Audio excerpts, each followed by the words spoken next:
জোড্ডা বাজারের নবগঠিত পরিচালনা কমিটির পরিচিতি ও মতবিনিময় সভায় বক্তব্য রাখেন নাঙ্গলকোট উপজেলা জাতীয়তাবাদী প্রবাসী ফোরামের সহসভাপতি আবু ইউসুফ ভূঁইয়া।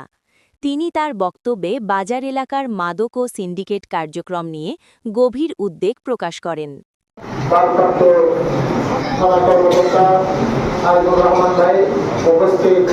নাঙ্গলকোট উপজেলা জাতীয় দলের সকল সংগঠনের সিনিয়র নেতৃবৃন্দ, সর্বস্তরের আজকের এই অনুষ্ঠানে আমন্ত্রিত অতিথিবৃন্দ, সবাইকে আমার সালাম। আসসালামু আলাইকুম ওয়া রাহমাতুল্লাহি ওয়া বারাকাতুহু।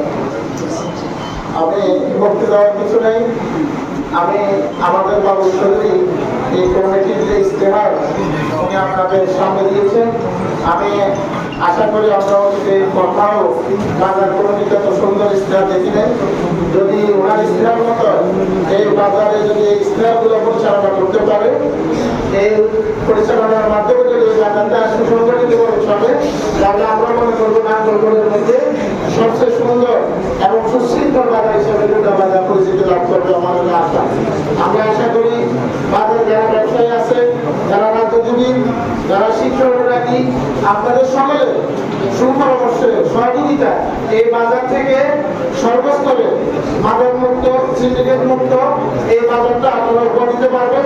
আপনাদের এই উপহারের মাধ্যমে জোড্ডা বাজার যেমনভাবে সুশৃঙ্খল বাজার হবে, এটাকে দেখে পুরো নাঙ্গলকোট থানা ইনশাআল্লাহ প্রত্যেকটি বাজার যদি এভাবে সুশৃঙ্খলভাবে চলে, তাহলে আমরা নাঙ্গলকোট থানাকে একটি মডেল থানা হিসাবে পরিচিত লাভ করতে পারবো। আমি আমার ভারপ্রাপ্ত কর্মকর্তা নাঙ্গলকোট থানার ওনার সাথে কথা বলেছি। ওনার যে আবেগ, এই নাঙ্গলকোট থানাকে নিয়ে ওনার যে পরিকল্পনা, আমি ওনাকে আশ্বস্ত করতে চাই, আপনার এই পরিকল্পনাগুলি আপনি এখন যেভাবে বিভিন্ন প্রোগ্রামের মাধ্যমে আপনি আপনার কার্যক্রম চালু করেছেন, এটা যদি আপনি অব্যাহত রাখতে পারেন, আমাদের জোড্ডা পূর্ব ইউনিয়নের সর্বস্তরের জনগণ এবং আমাদের বিএনপি পরিবারের সকল সদস্য আপনাকে সর্বোচ্চ সহযোগিতা করবে।